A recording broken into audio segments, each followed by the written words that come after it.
In this video, we are going to solve a problem on assigning RS configuration. They are given two compounds in Fisher projection. What is the relation between them? That is the question.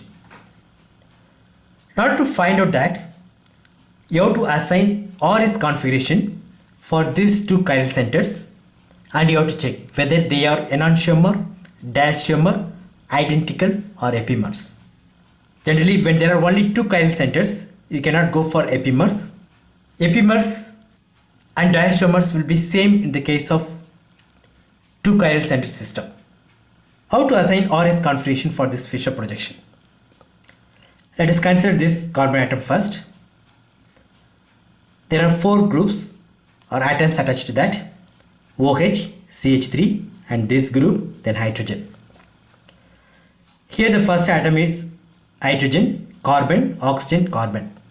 Oxygen has higher atomic number, so this gets higher priority. Second one, CH3, here CBr, so this should get higher priority. Third one, CH3, and this 4.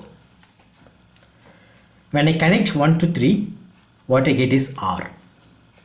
But when the least priority is in the horizontal line, you have to just invert that. So that is, this is S. Now let us go for this. Br gets higher priority. Second one goes to this. Third here. Fourth hydrogen. When I connect this, it is R. The least priority is in horizontal line, so I have to just invert that, so that is S. So this is SS. Whatever I get for this compound, if it is RR, that means these two are enantiomer. If it is SS, then both are identical. If it is RS, then they are diastereomers. Let us try that. In this case, 1, 2, 3, 4. I try to connect this. What I get is yes. When the least priority is in the vertical line, I have to give as such. When it is in the horizontal line, I just inverted. But when it is in the vertical line, I have to assign as such. I go for this. Br gets higher priority. The second one goes here. Third one goes for C2H5. Fourth one hydrogen. It is basically R. But the least priority, it is in horizontal line. So I have to invert that. So yes. So all the chiral centers, they are S. The same compound, it has been given in this format.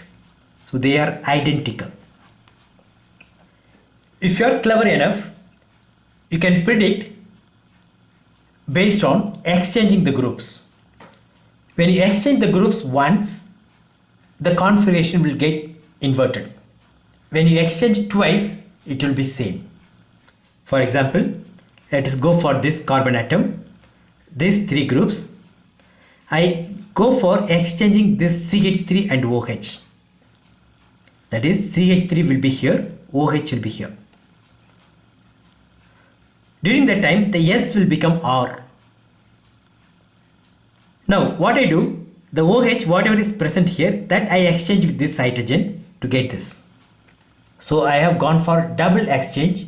The configuration will not change. It will be S again. Similarly, in this case, C2H5 is exchanged with hydrogen.